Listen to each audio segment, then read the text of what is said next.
Wow. Um, some breaking news into Texas Tech right now as Fardaws Aimaq has decided not to go into the portal. Instead, he will stay at Texas Tech. Um, big time news for the Red Raiders. Obviously, a lot of concerns about, hey, what would happen to this front court? But let me go tweet this out real quick. I promise I'll be back. Reason I'm doing this is because, well, I want to talk to you all about it. And hey, Twitter Spaces is down thanks to Elon, I guess, today. Um,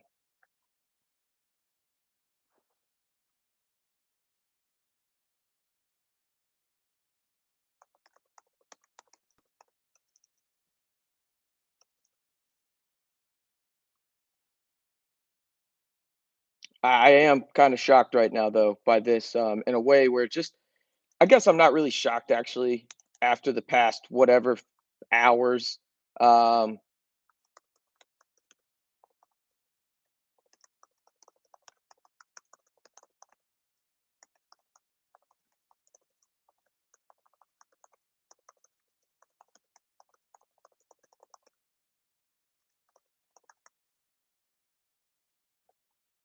um, but still pretty surprising to say the least um, in a lot of regards. So, if y'all have any questions, by all means, ask away.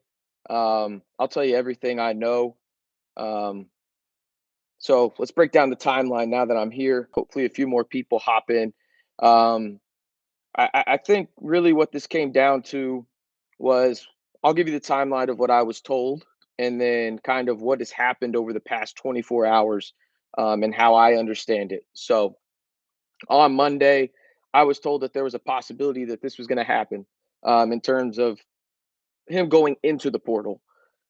Now, there was a lot of reasons for that. I think that if you ask staffers and the guys that I've talked to inside the program, they didn't feel like they rushed him or anything like that. That's not what Mark Adams is about when it comes to players. He cares about the players more when it comes to making sure they're right, and that he understands this is a business decision for them long term as well as the present. Right now, maybe the NIL was a factor as well, but I got told that on Monday that maybe there was something going on there and everything. But I think what it comes down to is, listen, there was a lot of things circulating and you've seen it on social media, and some of them are just unequivocally untrue, I should say. So just blasphemous rumors that people are making up at this point, which is wild, in my opinion. But you look at what the Fardaws stuff happened, right? And you look at everything in the timeline of it, and I found it super interesting from a few standpoints. Remember, Texas Tech was playing a game, and then the news came out the day after. It felt like it was the agent aspect of it of Fardaws, but there was a lot of conversations. I know this for sure that they met multiple times with him over the past few days, including like a heart to heart the day that the news broke. I believe it was Jeff Goodman and everything like that. So that broke it first. I got wind of it early, but yeah, man. I mean, he's elected not to come back. People change their mind. Um, I can tell you this though, and I'll stand by it. Y'all can, call me out in the chat or whatever. It doesn't matter to me. What I was told on Monday was Fardaws is going into the portal. Obviously, it happened, um, and or he was going to go into the portal. I found it really interesting that I keep track of those portals to see, what players are in there specifically for Texas Tech. Fardaws' name's never popped up, so I asked a couple guys close to the situation, and they were like, "Well, there's a chance that he comes back." I was a dude. If you go listen to my Twitter space when the news broke, I said that there was like a 0.001% chance he returned because that's what I was being told. I'm going to tell you guys what I was told. Obviously, things have changed drastically over the past 24 hours, 48 hours, and now you have Fardaws going there. So I think when it comes down to it, again, I know for a fact, an unequivocal fact, they have met multiple times over the past few days to have heart to heart conversations to figure this all out because I've had staffers tell me that Fardaws was going to change their offense significantly. He was going to possibly be the guy for their offense, right? Like they wanted him to have lineups. And I had one guy tell me on the staff that they had lineups drawn up where they were going to play all three of the bigs at one time and then have Pop and Devion on the floor as well. So you would have a lineup of Devion, Pop, Fardaws, Batcho, and Obanor. That way you could get Obanor into his proper spot where he loves to shoot from. And he's honestly, if you go look at it, an historic shooter from the right corner.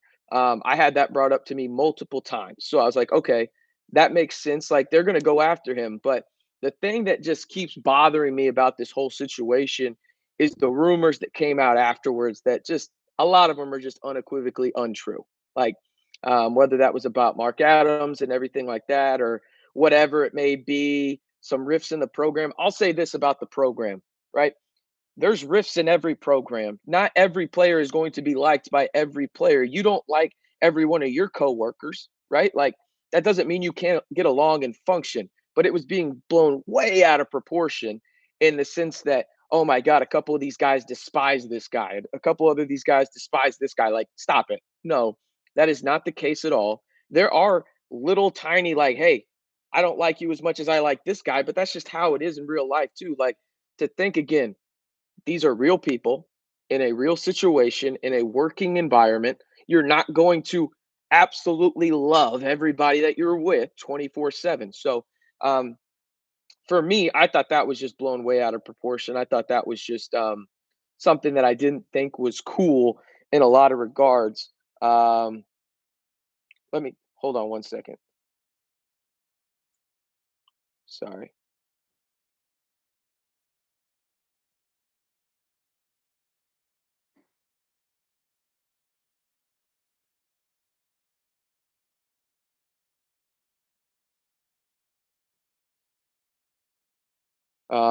Yeah, just wild right now. Sorry, was getting a text about something basketball related.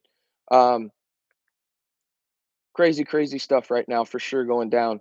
Um, but again, I think really what this comes down to as for the Fardaws aspect of it. If y'all have any questions and stuff that I can try and clear up, let me know. I'm gonna run a poll actually. I think on this one, um, and see kind of what y'all are thinking. Um, like how big of an impact do y'all think Fardaws will have for Texas Tech? Let me know in the comments. And by the way, this is just the absolute worst time for Twitter Spaces not to be working because I would be doing a Twitter Space right now. But hey, I'm over here with you guys on YouTube. I absolutely love it over here. Appreciate everybody watching right now. So, all right, what up, Sneaker Man himself in here as well. But yeah, man, I think that there's a lot of questions that people have. I'll try and clear any of them up that I know. Again, I'm not going to speak on something I don't know because first and foremost, that's just not fair to really anybody involved in the process. Um, but I think that potentially this is a. I'll say this about my expectations. Without Fardaws, and here's the thing too, we don't know like how healthy he's going to be. You got to remember, it's a 7 footer with a foot injury. Um, just how impactful will he be, right? And so I think that there's some if you ask me when he's going to projected to be back, I was always told from people that I talked to that it was going to be in mid-January. That's what I was told. Now, could that be delayed a little bit? Sure, he kept the cast on for a couple extra weeks. So maybe there was a setback, who knows, right? And honestly, it's none of our business when it comes down to it. It's his body and everything like that. So I do think that if you ask me, what is Texas Tech ceiling in a situation where Fardaws did enter the portal? I think they're scrapping and clawing to make the NCAA tournament. I truly believe that. I think that they're one of those teams that I was telling a bunch of my buddies that I thought it would be one of those situations where, if y'all remember um, Tubby's year, where they made the tournament and then they lost in the first round with Keenan Evans, a sophomore, Zach Smith, all those guys, right? That's kind of the situation I thought Tech was going to be in. Um, but with Fardaws, I think it just allows your team to be a little bit more deep at a position that let's face it, you don't have a lot of impact guys at, and that's at the front court position outside of Bacho and Obanor, who Obanor, in the grand scheme of things at the professional level, is a tweener. That's what he is. Like Obanor is more of a guy that he feels comfortable. He's not afraid to go down and get dirty out there, but offensively, he's an historic 3-point shooter from the right corner. And that's where Texas Tech is trying to get him more involved in. And I think if you move him down to the three spot in this lineup that I talked about with one of the staffers, where you have Fardaws and Bacho on the floor with O'Banner, Pop, and Harmon, I think you could have a lot of things impacted there offensively. And maybe that's something that will just really change this offense. Because for me, in my opinion, what Fardaws brings to the table is, well, Jacobs just said it best. There it is. Yeah, I think he impacts KO the most. And the reason being is KO can naturally go back to a position of strength for him, which is not being the main guy down low, having to body a guy in that sense, because you've seen him, like he's great. Kevin O'Banner is absolutely great, but you need him more on the offensive end than you do on the defensive end. And really, you haven't seen him in the spots that he's successful at, right? In the spots that he's successful at, I've already brought it up a little bit, is the corner, the right corner. He's literally an historic shooter from there. I think the last I checked, I don't know this season and how it's changed, but going into this season, he was damn near a 50% 3-point shooter from the right corner. He's historically great from that spot. Um, and you notice Texas Tech last year, that's where when he started to get going from three, that's where they were trying to get him to. So I think Fardaws changes that. But also, I think with a healthy Fardaws, it allows you to do a lot of different things that make other teams uncomfortable. And you think about what Texas Tech can present to other teams. They can go that tower lineup where you've got O'Banner, where you've got Dawes, where you've got Bacho when they're all healthy, right? But you can also mix and match minutes now to where you can have, say, let's say a situation where Bacho picks up two quick fouls.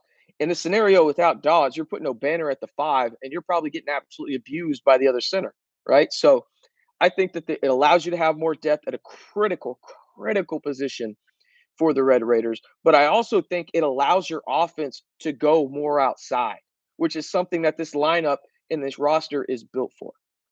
This lineup and this roster that Texas Tech has constructed this year is not like years past where it's like, hey, let's get all the length we can and we'll figure out the offense later. No, this year they went in on shooting, right?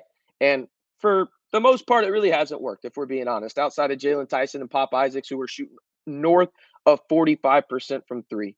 Outside of that, a lot of guys have struggled, right? But I think when you look at what this does in terms of bringing Fardaws out there whenever he does get healthy, is he brings you a stretch five that allows you to actually go five out and gives you a guy that is a solid passer at the five spot, is the guy that can, have to garner respect from the defense on the perimeter, which allows the middle of the floor in the paint area to be wide open for slashers like Devion Harmon, who is an absolute assassin when it comes to slashing to the basket. Same with Jalen Tyson, really good at that. But then if you have those guys slashing, it will allow guys like Pop to have more space on the outside, guys like Kevin O'Banner in the right corner to have more space. It really just helps your offense with spacing. And that's something that if you watch Texas Tech at all this year, they've been bad at. Like, let's just be real about it. The spacing has been bad. Let me answer some questions real quick. Brett said 20 and 10 a night.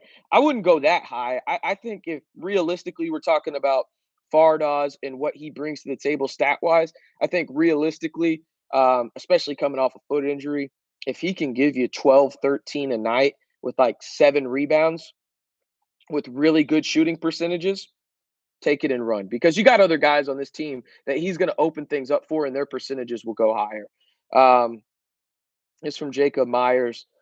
Any truth to Goodman reporting Fardaws being rushed too soon? I'll say this. It wasn't from Mark Adams and them, from what I've been told. Now, Fardaws could, in his camp, could have felt that way, right? But he wasn't being rushed from the staff members, according to them that I talked to. So, yeah, I think maybe in his mind he felt rushed. Maybe and his camp felt rushed. And to be honest with you, if he felt rushed, he was rushed in that regard, right? Like you can't tell an athlete how they're supposed to feel. Um, but Texas Tech wasn't trying to push him along or anything like that to a place where he was uncomfortable, from what I was told. If that makes any sense. This from SK Knighted. I think he will be a big impact, but that's if he plays and how much. I don't feel he's going to want to hurt his stock at all. And that was the interesting part to me and why I thought maybe this transfer process was happening. My philosophy or my thought process behind this was okay, maybe he just doesn't want to put himself in the situation first and foremost. Is his foot completely healthy, which hopefully it is, right? But he's a 7 footer, and we know foot injuries on big guys, they can be disastrous sometimes, right? And just take a little bit longer to get back. Um, but also, did he want to put bad film out there on a hurt foot? And then I thought about it a little more, and I talked to a tech staffer. It's like, well, he could be viewed as a savior in this regard with how bad Texas Tech has struggled, right? You think about it, this is a win-win situation for Fardaws in the sense of where if he comes back and his foot isn't 100%, but he's still playing a little bit for you, it's like, okay, his foot's injured, he's not at 100%. That's why maybe there's not as good a tape as you thought. But if he comes back and he just starts dominating, it's like, oh my God, he completely changed Texas Tech. He's the savior of this program right now and getting them back to the expectations people had preseason. So yeah, I think when it comes down to it, I think that was kind of the thought process in all of this. And obviously, I see some people mentioning NIL had to do with it. Yeah, probably. And I think what it comes down to, though, for Fardaws, right? This is a win-win situation for him in the sense that if Fardaws comes back and plays even remotely close to the standard that he played at Utah Valley, he's the savior because I promise you, this Tech offense is going to look drastically different with him in there. But if he comes back and struggles a little bit, or maybe he's limited, it's like, hey, my foot isn't 100%. I'm trying to give it all I can for the team right now, helping as much as possible. So that was kind of my thought process. Jacob also mentioned Fardaws will open KO's game. Yeah, that was my first thought on the court was he's going to open his game up dramatically. If y'all haven't already, be sure to like the video. I'm going to be trying to go live more here on YouTube, especially with Twitter being a little fickle with the Twitter Spaces. But be sure to like the video. If you enjoy the channel, we're giving you Texas Tech information daily. Really enjoy interacting with y'all. If y'all have any questions at all, drop them in any of the videos in the comments. I will see them or Lyle will see them. I promise you, if you mention Lyle, I'll be sure to send it over to him just in case he doesn't see it so he can answer your question. And if you haven't already, I encourage you to go listen to the podcast from yesterday. Haven't listened to the podcast yet, that's the one you should listen to. Lyle was giving great Mike Leach stories. Was honestly my favorite podcast that we've recorded yet. Got to see Lyle open up a little bit and really tell some intimate stories with him and Mike Leach during his 4 years at Texas Tech. So again, like the video here, like the live, and then be sure to go listen to that podcast if you have the time to. Let's get down to some more questions. This from Justin. I just got here. What the heck is happening? Does this mean the Adams rumors may not be true, or at least that the locker room has settled some things? I'll say this. I talked about it a little earlier in the live, Justin. Um, some of those rumors that you're seeing, I keep getting sent this damn, what is it, the Texas 360 dot whatever picture over and over and over again. And I can unequivocally say, without a shadow of a doubt, there is numerous things in that document or that picture or whatever the hell it is that are just so untrue. It's unbelievable, right? Like, first and foremost, if Mark Adams' personal life is impacting them on the floor, that's when people will start reporting it, but it hasn't yet. Okay. So that's when people will report it. Let his personal life be his personal life. I mentioned this earlier in the live too, right? You're not going to like every one of your coworkers. What makes you think that these players are going to like being around their teammates 24/7 or one of their teammates 24/7? I'm not saying they dislike them or anything, but shoot, even people I like doesn't mean I want to be around them all the time. That's just a fact. So I think you got to think about it from that perspective. Um, the locker room is fine as of right now. Maybe not everybody just absolutely wants to be around each other 24/7 from the standpoint of oh my God, like, hey, let's go do everything together. No, that's not how it is for any team in America. But no, I don't believe a lot of the stuff that's coming out. Neither should you about Mark Adams when it comes down to it. Justin also asked, did he even enter the portal? No, he did not. Um, and that was the crazy thing was because when I got a tip on it on Monday that hey, he's thinking about doing this. Obviously, they had a game Tuesday, and then we know what happened after that. Um, listen, when I got wind of it, I was like, okay, my first thought, probably just like you guys, before I even asked anybody, was, "Oh, it's NIL related because of the date that was coming up." Um, that's what I thought, and maybe it was part of that. But I also think that there's just some frustration from Fardaw's part in terms of like, you got to remember this guy's a human being too. He's probably frustrated with the foot injury, right? Um, but I think overall, no, he never entered the portal. Um, and Adams and crew met with him multiple times the past few days. I know that for an unequivocal fact. I know that at one point they met for 2+ hours.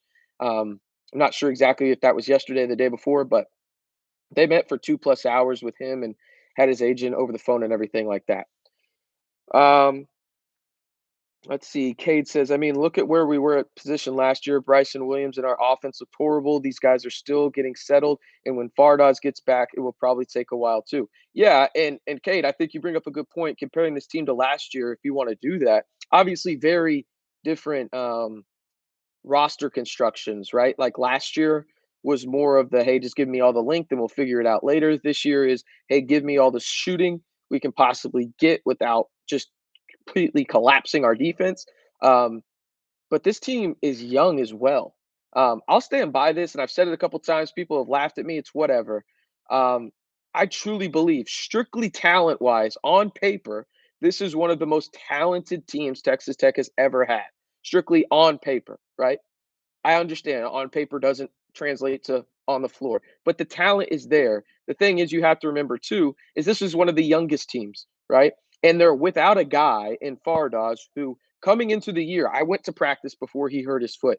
He was going to be, if not the guy, it was going to be a 1A, 1B type situation, right? With him and Obanor. So um, I think we can poke fun a little bit at how bad it's been and, you know, go into Twitter and post that gif of where it's like, I don't even know what the hell that thing is. Is it a dog drinking coffee and saying it's fine with the fire around him? I don't even know.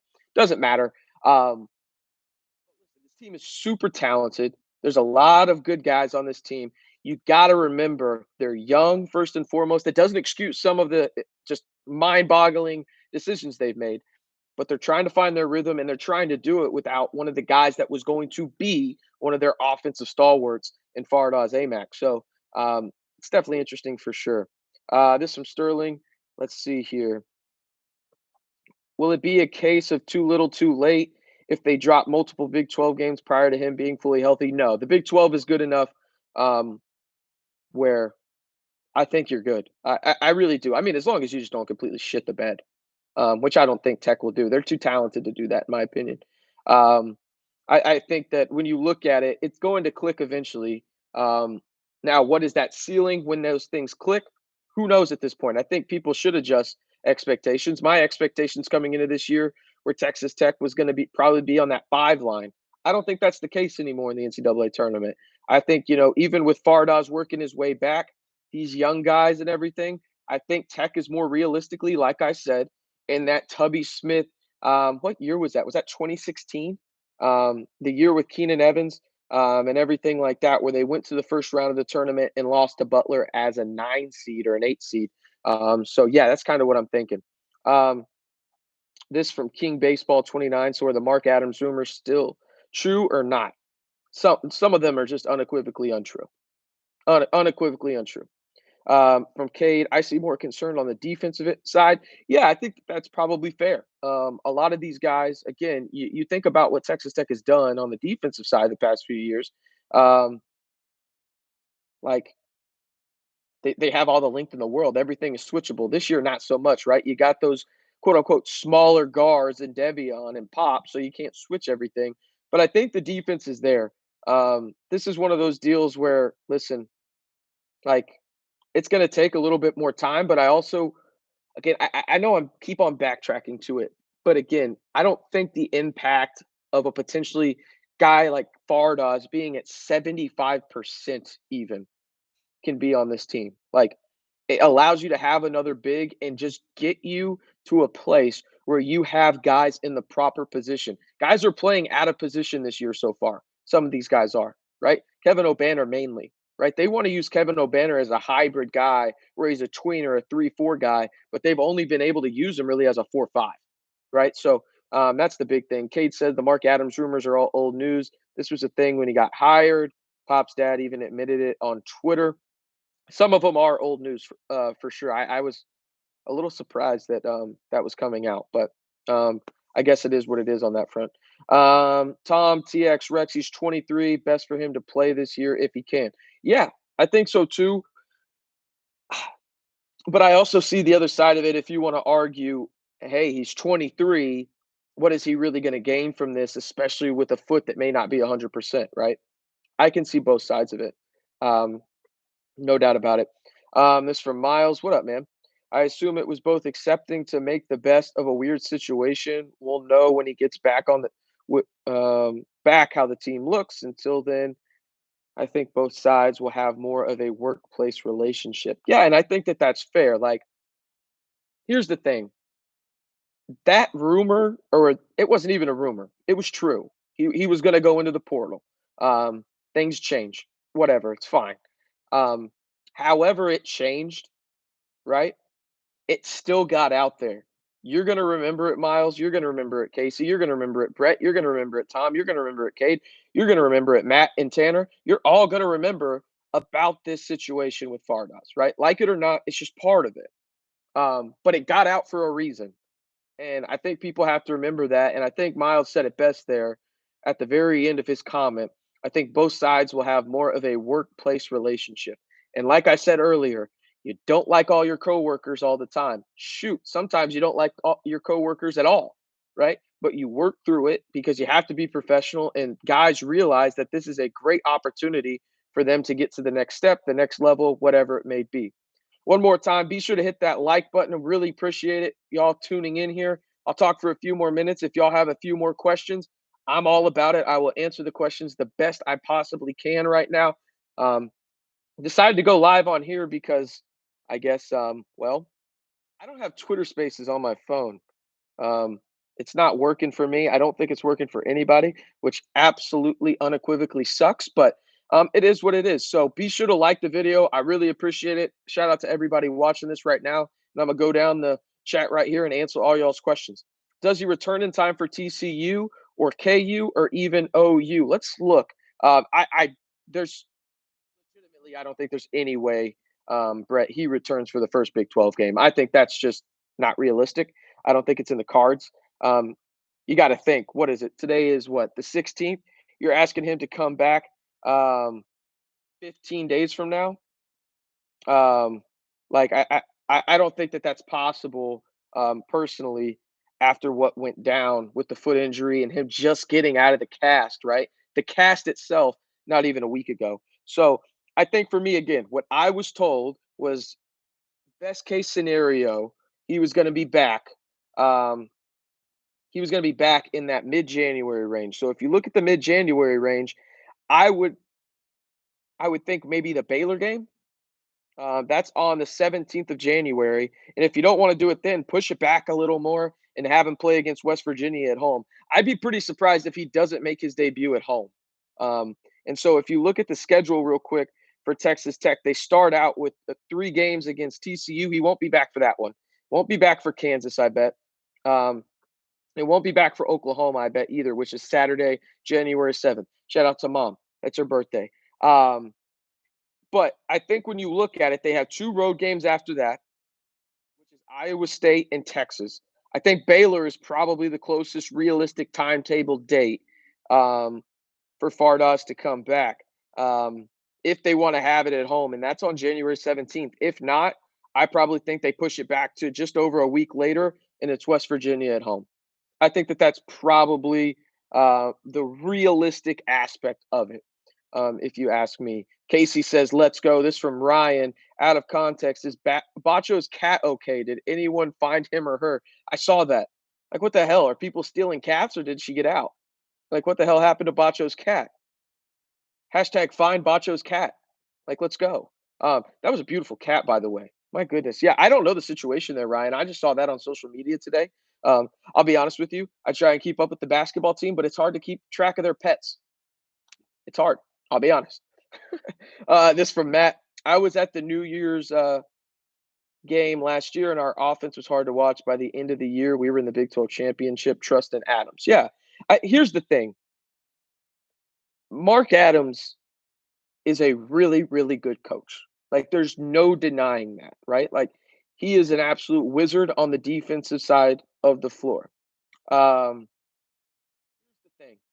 And I think this, I speak for everybody that watches these Texas Tech games. Shoot, even for some of the staff that I've talked to, the offense has to be better.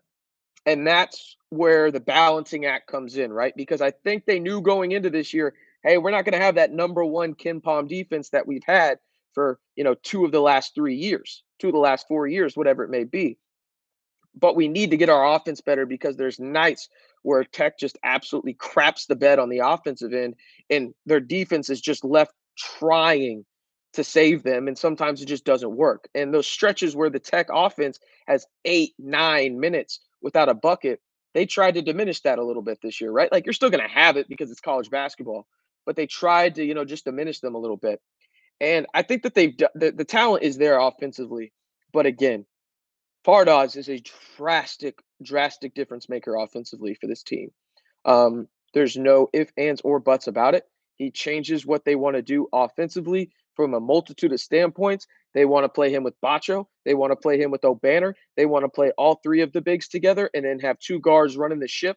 I mean, shoot, you could see a lineup out there at one point where it would not shock me if it's Lamar, Tyson, and the three bigs together. The smallest guy you got on there is Lamar Washington, and he's what, 6'4", 6'5"? I mean, those are lineups that they've talked to me about. So, yeah, man.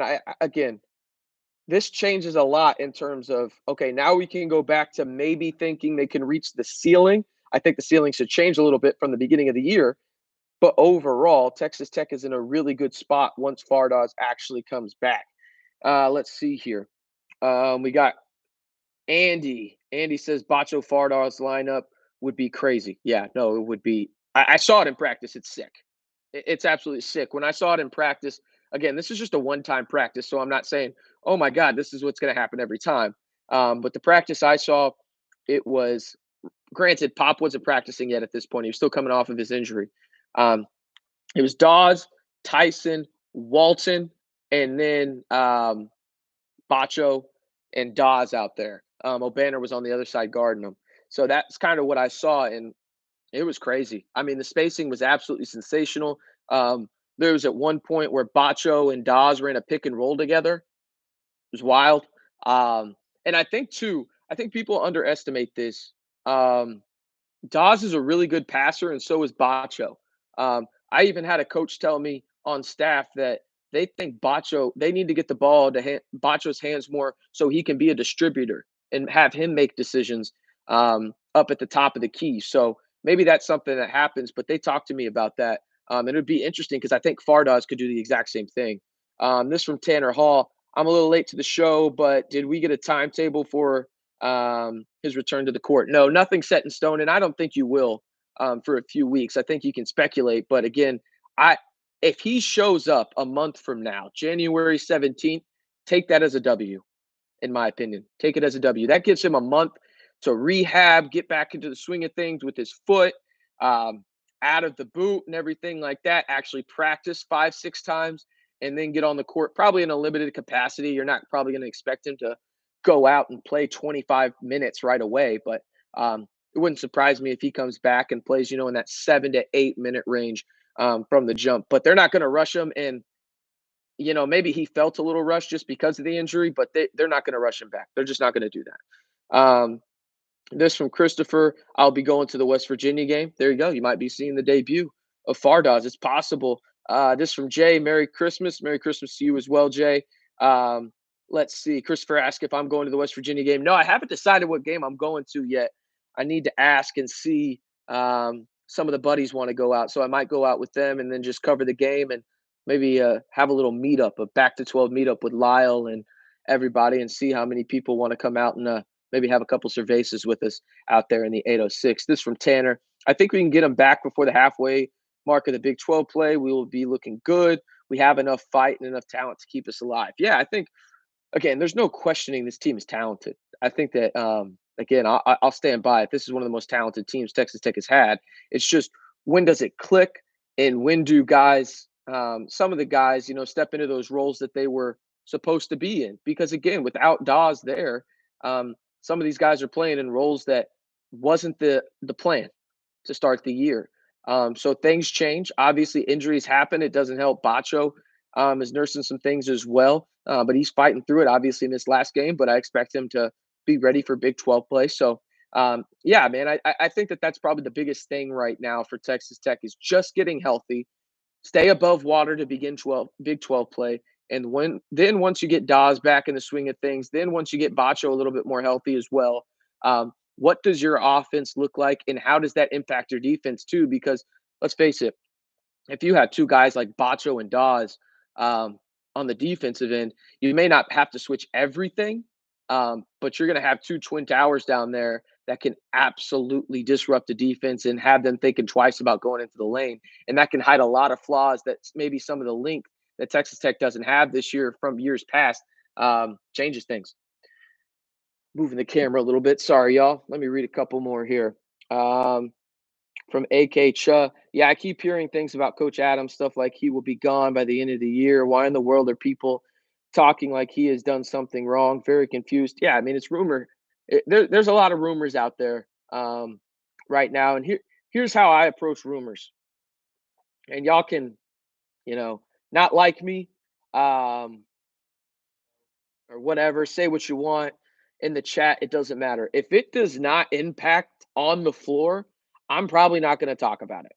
Like, for example, this Mark Adams stuff with his brother's wife, I'm not going to talk about that. That doesn't impact the on the floor results. Like, that's not what I'm here for. I'm not, TMZ. That's not who I am. I am a guy that will talk strictly about what is going on the floor and impacts the program in terms of getting results on the floor. That's what I talk about. It's not my place to try and speculate on what the hell's going on in his personal life. I wouldn't want him to do it to me. I'm not going to do it to him, and I'm not going to do it to anybody else. So that's kind of how I view things when it comes down to it. So yeah, I'm confused at why it's such a big talking point. By the way, that's as old as hell story. I mean, that's a really old story. Um, so this from D Wayne. What just joined? Big news. What was this about? Fardaws just putting his name out there to see if he could get more NIL instead of the 125K he was going to get. No, I think that there's a lot of factors to it when it comes down to it. But yeah, I went over it a little bit earlier. I think you posted that a while ago. Hopefully, I answered your question, D Wayne. If not, let me know in the chat, and I can answer something else. This from Tanner. What do you think our offense will look like with Fardaws as the center point? Yeah, great question. Um, Listen, I hate keep bringing this up, but I think it's important.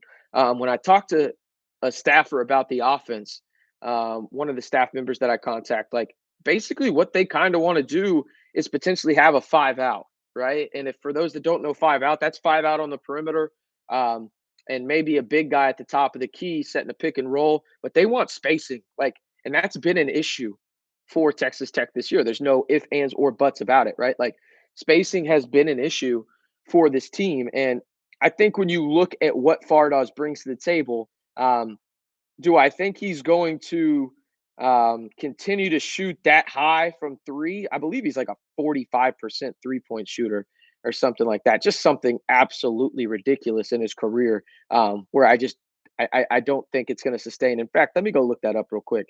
But again, five out, that's what's going to happen. And so when you have those kind of guys and you think about the roster they put together, you think about the shooters, and I saw somebody make a joke, Walton's still alive. Yes, he's still on the roster. Um, but they went after shooting. And so you look at what the kind of rosters, constructions are right now and what they want to do. First and foremost, you got a star in Pop Isaacs. He's a star. Face it. Like, if you agree that Pop Isaac is a star, just like the video. Let me know right now that you think he is a stud because I can admit I was wrong about some of his game, but I was absolutely right too. I was saying before the year that I thought he was going to be just an absolute assassin from the 3 point line, better than a lot of people thought. I actually, one of my bold predictions this year was Pop Isaac shoots the highest 3 point percentage by a Red Raider since Davide Moretti shot in the mid 40s. I truly believe Pop is that kind of shooter. So you got guys like that. You got Devion Harmon. Devion Harmon is a guy that is a better shooter than I think people give him credit for.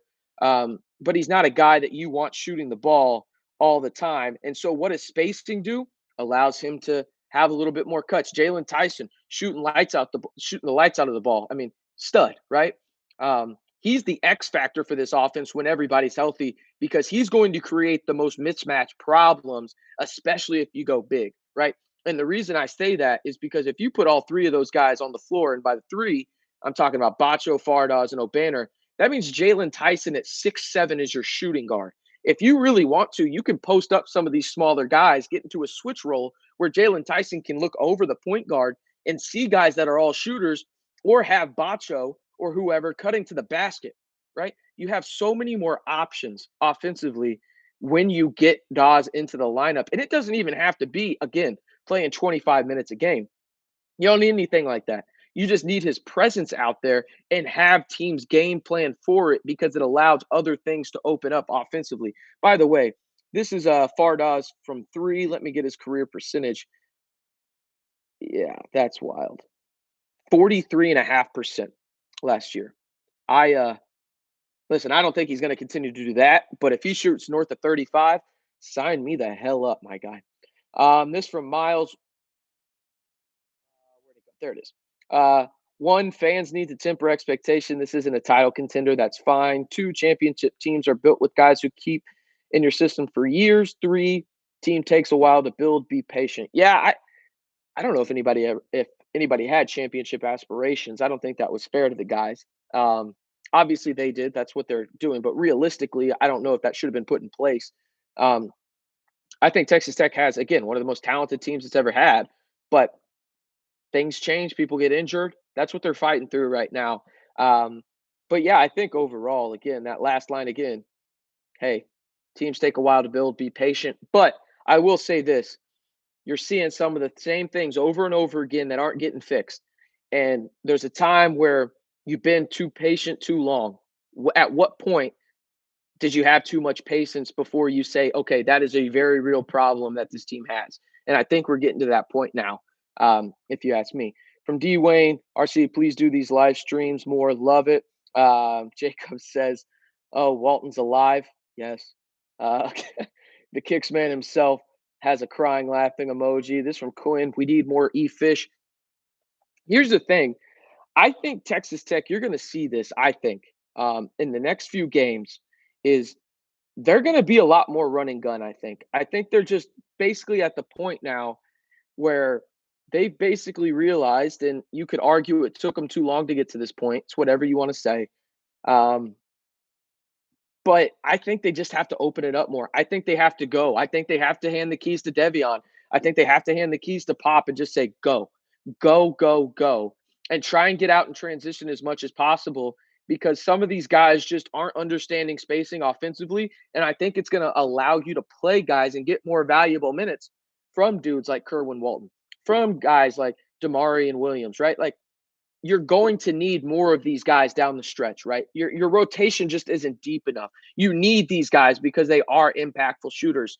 Um, so yeah, it's very frustrating, but I think that is what's going to happen. You're going to see Texas Tech run a little bit more and have a little bit more spacing, and I think that's where Elijah Fisher, going back to Quinn's point here, that's where he's great.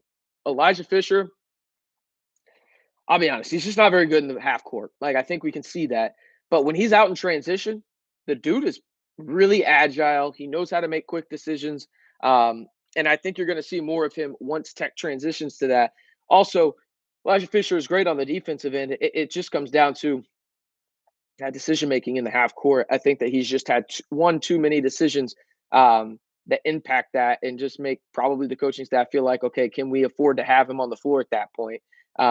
No denying his talent. It's just again getting up to speed and everything like that. This from the Kicks man himself.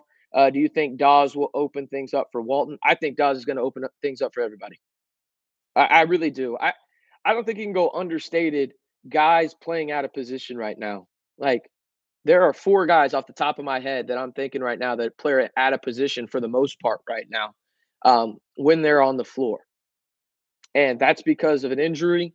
That's just because of, hey, guys needing a breather, whatever it may be. You can deal with it for a couple minutes, but you can't deal with it for long stretches of games at a time. And that's what Texas Tech is doing right now. They're trying to figure out ways to keep things going until they get a guy that is super important in Dawes back. And that's why on the Twitter spaces I had when this news broke about him potentially going into the portal, obviously he's not now. For those just joining us, Fardaws Aimaq is not going into the portal after days of speculation. He will return to Texas Tech. Got his cast off a couple days ago, and he will try to rehab and get back onto the hardwood for the Red Raiders ASAP. Again, I think personally, if he's back by this time in January, take that as a W.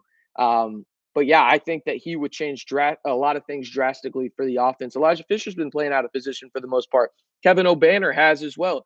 Jalen Tyson's been playing the four. You don't really like that. I think he's more of a combo guard kind of guy where, yeah, you can have him play the four against the small guy, but realistically, you want Jalen Tyson using his length against smaller guards that are playing the ones and two position instead of a 3 and 4 where he's in the smaller kind of guard position, right? Elijah Fisher's been doing that. KJ's been playing out of position as well. And so I think that those are the guys that kind of stand out. And I think that those are key guys on this team that are being asked to do a little bit more right now. When Dawes comes back, their roles will lessen a little bit, but for the better in the sense that they'll be in a more comfortable and I guess profitable situation for Texas Tech in terms of on the court results. Um, let's see here. Why the live show for such a slow sports week?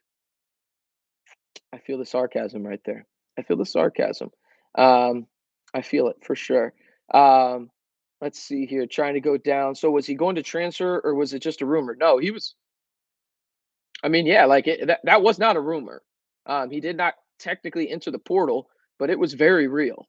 Um, don't get that twisted. It was a very real situation for sure. Haven't seen you speak on Beard. Can you discuss? I'll be honest with you, man. I don't. Obviously, his actions are just absolutely disgusting. But I'm gonna let the legal situation play out on that. I don't think it's my spot to talk about that in any kind of capacity, other than to say that you know the reports are just absolutely horrifying. And if UT doesn't fire him, if it becomes actually true, right, um, it'll just even diminish my view of UT even more because disgusting, disgusting behavior to say the least. Do you think we set enough hard picks and enough drive and dishes? No, no. I think Texas Tech should run pick and roll damn near every time. Every time. Like I really don't care if it even doesn't work. It's the only offense that is proven to work at a higher level rate than whatever the hell else you're running. Um, so I think you need to use pick and roll a lot more. And the pick and roll situation that I think Tech should use a lot more of. Let me know in the comments if y'all agree with this or not. I think you should have Jalen Tyson as the primary ball handler with Batcho. Now, here's the lineup situation. We'll just go starters, okay? Make it easy for everybody to understand. Starters are Pop, Devion, Jalen, Batcho, KO, right? I want to see Jalen with the ball in his hands more with the pick and roll with Batcho, right? Have Batcho leak down, run to the basket. Jalen can see over his guy a lot, right? Have KO in that right corner that we talked about already. Wherever Pop's best spot is from three, have him there. And then have Devion running baseline, just trying to find the weak spot in the defense. I think that's what they should do more of because defenses are going to have to respect Jalen Tyson at some point when it comes to shooting the three. The dude's shooting close to 50%, right? That's the offense I want to see more of. And now teams are going to adjust and you'll have to make adjustments off of it. But I truly don't think that they've made a constitute like a enough of an effort to run that pick and roll specifically, which is Jalen Tyson and Batcho, with both of them on the floor, because you need to put your shooters in the best situation, and you need to put a slasher and Devion Harmon in the best situation as well, going to the basket. So that's just kind of my opinion. Let me know if you agree or not. Maybe I'm out of pocket there. Who knows? Um, let's see. This from Anton, this experience may be good because once Fardaws returns, we will have more developed players and the bench. Exactly. It becomes a depth thing for sure. No doubt about it. Matt says Pop's range is NBA. Yeah. I mean, he's got Trey Young range. I mean, it's just a fact. He's got Trey Young type range. There's no two ways about it. Casey says rebounding is going to be a major plus with Fardaws.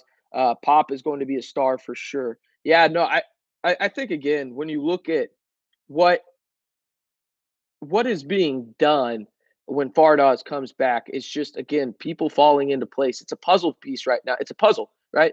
And every one of these guys is a puzzle piece. And Fardaws is a major puzzle piece for this team, and he was going to be. Because if you ask me to start the season, I think it's Fardaws, Obanor, Jalen, Devion, and Pop as the starting five with Batcho off the bench. You know how much of a luxury it is to have a guy like Daniel Batcho coming off the bench? There's no other team in the Big 12 that has that luxury. So be huge. Um, Pop, he has it. Always love shooters from Keith. Limiting offensive rebounds with Fardaws on the court will help the defense get back. Absolutely. No doubt about it. Yeah, I mean, it's going to change a lot of things. I mean, once he gets back again, it's just stay above water right now. If you're Texas Tech and find some more guys, um, where it's really one of those deals where can you stay above water until you get your rotations the way you wanted them, and hopefully the rotations go your way. Um, because if they don't, I mean, you're in for a world of trouble, right? I saw this. Brett says DH can defend, but I don't want him shooting anything outside the restricted area. It's funny you mentioned that. This season, yeah, he's been bad. Let's just say bad. That's a good word. He's shooting 18% from three this year. Before that, he had never shot lower than 33% from three. And I'm not saying that that's great or anything. By the way, Texas Tech just tweeted out Fardaws is on the plane.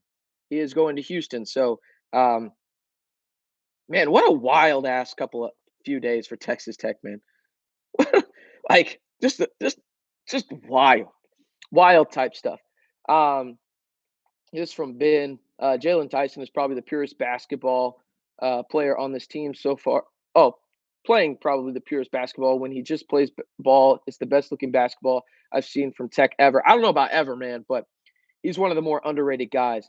Um, absolutely. I don't think people appreciate him enough when it comes down to it. Obanor was a 40% 3-point shooter before arriving in Lubbock. Yeah, he was, Roger. Um, and last year he struggled for a bit, but there was a stretch. I believe it was 12 games to end Big 12 play. And going into the tournament included, he shot over 40%. There's no denying it, though. He started out bad last year. But there was a stretch there where he got back to it. Um, yeah. So, I mean, for his career still, even shooting like he did last year, which was 34%, and this year too, where he's struggling, he's still a 38.9% 3-point shooter. Um, and I would say that I think he'll be closer to 38 than 30 this year. That's for sure. The chat line is on fire. It is, Jay. Appreciate all of you guys. Thank you for liking the video. If you haven't liked the video, like it. It's that simple. Also, hit that subscribe button if you haven't already. I know a lot of new people from Twitter because right now, typically, I'd be doing a Twitter space, but thanks, Elon. This from Tom, pick and roll, pick and roll, pick and roll. It's that simple, baby. Pick and roll for days. It's like if I can be remembered as one thing in this Texas Tech community of media members, it's this. I want to be remembered as the khaki hat guy. I want to be remembered as the RPO guy, and I want to be remembered as the pick and roll guy. That's it. Those three things. You guys can decide which one you want. Or even a fourth one, the ugliest mustache that you've ever seen guy. That can be the fourth one. I don't care, but at least I'm remembered in some capacity. Um, let's see. Jimmy says, the fuck is going on? Yeah, it's a good question. It's been a hell of a week, man. Welcome to college athletics. It's been a lot of fun. Also, I've taken a lot of Tylenol this week. I'll tell you what, there was a lot of headaches and a lot of phone calls this week for me. RC, how tall is Kitley? Did he play b-ball ever? Zach is 6'8", and yes, he played basketball in high school, but was more of a football guy. This from Colin. So if he didn't technically enter the portal, wouldn't that confirm it was a rumor? I think maybe he wasn't happy, but kind of seems like Jeff Goodman made a bad report. No, I was told the same thing. Listen, if you're gonna crap on him, probably should crap on me too. I made a video about it. I was told timeline Monday that he was going into the portal. Sat on the bench Tuesday, I believe they had a game. Wednesday, all this stuff came out. Listen, it was going to happen, and then they had multiple meetings. I mean, multiple from what I understand. I know one was at least 2 hours long, if not longer. Um, and now we've got to the situation where everybody's solid. It's a work situation, whatever it may be, but hey, they're good to go now. Um, and he's on the plane. So there you go. He's on his way to Houston with the team, and they'll be playing Jackson State tomorrow down in the armpit of Texas, Houston. Yeah, I said what I said. Um, let's see. This from Knighted. I feel Harmon and Pop feel more comfortable with Washington next to them. Free Pop to be more scorer. Um, yeah, I think that that's fair. And right now, um, you have three primary ball handlers on this team, and Lamar is one of them. Um, I got some flack for that in the summer when I said that he was going to be a really good ball handler for this team. I don't know why. I mean, he's been great at it. Really, his whole career in high school. So, but yeah, I think when you look at what Texas Tech does well, and if you are going to run a little bit more, I would agree. I think you can see a little bit more of Lamar with Pop and Devion on the floor. The issue is there is what do you do if you need to get a guy a rest? Like, how does that work, and how do they look with other non-primary ball handlers on the floor, and what does that do to guys playing out of position and whatnot? So, something to think about. But I don't mind the idea of Lamar, Pop, and Devion all on the floor at the same time. Um, let's see. This is from Tanner. Yes, RC. Then you were surrounded by shooters, and he is a tall passer, so he can see it all. Exactly. Just honestly, just freaking put Jalen Tyson in the pick and roll as the primary ball handler. A lot more. D Wayne, Jalen Tyson is cute. I see you, my guy. It's 2022. We don't hate on that. Jacob says Pop could leave Tech a legend. Oh, absolutely. Again, if you're, I said this in the offseason. Pop is the best shooter Texas Tech has had since Davide Moretti, and he is the only one that deserves to be in the class of Davide Moretti in terms of having a conversation. Right? Davide Moretti, I think, will go down as the best shooter Texas Tech maybe has ever had. Right? Pop has that kind of ability. Like, I'm not trying to jump ahead or anything like that. Pop is that kind of guy. He's got unlimited freaking range, right? The thing with Pop is, can he get the turnovers down? And by the way, he has drastically the past 6 games, right? And also, how is he going to hold up coming off of this injury? Two of those questions have been answered. The only two questions that I had. So there you go. That tells you all you need to know. I truly think um, Pop is that kind of guy. Jonathan, that is a great name to bring up. That's a great name. Vascular. Yeah, you're right. He should be in that conversation as well. That's a bad call on my part. But it's those three guys, right? Am I missing anybody else? Like who do you guys think is the best shooter um in Texas Tech program history? Like the best top three. Just give me three names. Because I think Davide's got to be in there. Allen's a great call. Great call, Jonathan, on that front. Definitely need to mention him. But I think Pop has the potential to be up there. Um, Aaron says, money, money, money. Keith says, H Town baby. I don't know about that. I just can't get into the Houston movement. I just can't. I can't do it, man. Um, I just can't. Brett, don't do that. Brett, don't be that guy. Namari Burnett, don't do that. Don't do that. Don't be that guy, Brett. It's Friday. We're trying to enjoy ourselves. Don't do that, Brett. We're trying to have a good time here. Fardaws is coming back, okay? Or Fardaws is coming back, or redacting the statement that he's going to leave or whatever it may be. You know what I mean? Um, Jacob, you have a great weekend, my guy. Jay says this: we have two or three guys with long hair. I see NIL deals coming. That's good. I like that. Um, Roger says, one wonders how effective Pop can be if he continues to shoot in the 20s inside the arc. That's the thing that I don't know. It matters a little bit, but I don't think it's that big of a deal from the standpoint of what he's being asked to do. Um, so I think the thing is with Pop is going to be that guy that runs off ball quite a bit. He's going to be the guy that is more spaced out and allows you to create space by him being out at the 3-point line because guys have to respect it, right? If he's going in, I think Pop is really the guy that it's like, hey, if you're shooting a layup or you're shooting a three, I think he's that kind of guy, right? Or I guess a free throw too. So that's kind of how I view Pop. Now, that's not to say that his percentage won't improve inside the arc because I think it will. Um, but I do think that's kind of the role that he has right now, and I think it fits well because of what Devion brings to the table as well. Wesley, at the beginning of the year, people were saying Pop was overrated and a liability, and now Pop is doing it all. Yeah, you can call out that website if you want in the comments. We know who you're talking about. Um, Tom TT Rex, the Big D Mo has not was not a point guard catch and shoot. Pop a playmaker, baby. Yeah, yeah, that's fair. I could get behind that logic. Um, Let's see here. Ryan says, question any word on JoJo for the Lady Raiders? They're on a hot streak. I haven't heard anything. No, I haven't heard anything on that front. They are on a hot streak, though. I'm really interested to see how that young team plays in Big 12 play. I love Coach Gerlich. I love that staff. They're super awesome to me, talk to me quite frequently. So, really, really like them quite a bit and like the direction. It's just they're young and what are realistic expectations for them this year? But they've got a lot of talent. They've got a lot of talent on the roster, but they've also got a lot of talent coming in as well. So, really excited to see what they do. Keith says this Keenan Evans before the toe injury was money. Love me some Keenan Evans, man. I absolutely do. But I'm going to end it there, guys.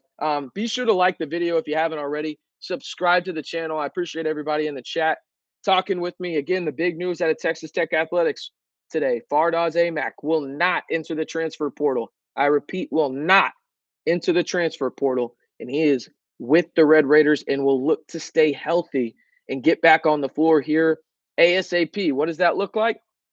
We're not too sure, but Fardaws will stay in the Texas Tech men's basketball program after a long couple of 24, 48 hours with much speculation. But I'm RC Maxwell. If you haven't followed me already, be sure to do so. Hit that subscribe button here, and you can follow me on Twitter at RCMB323 for more Texas Tech updates. We'll catch you next time. As always, wreck 'em and stay safe.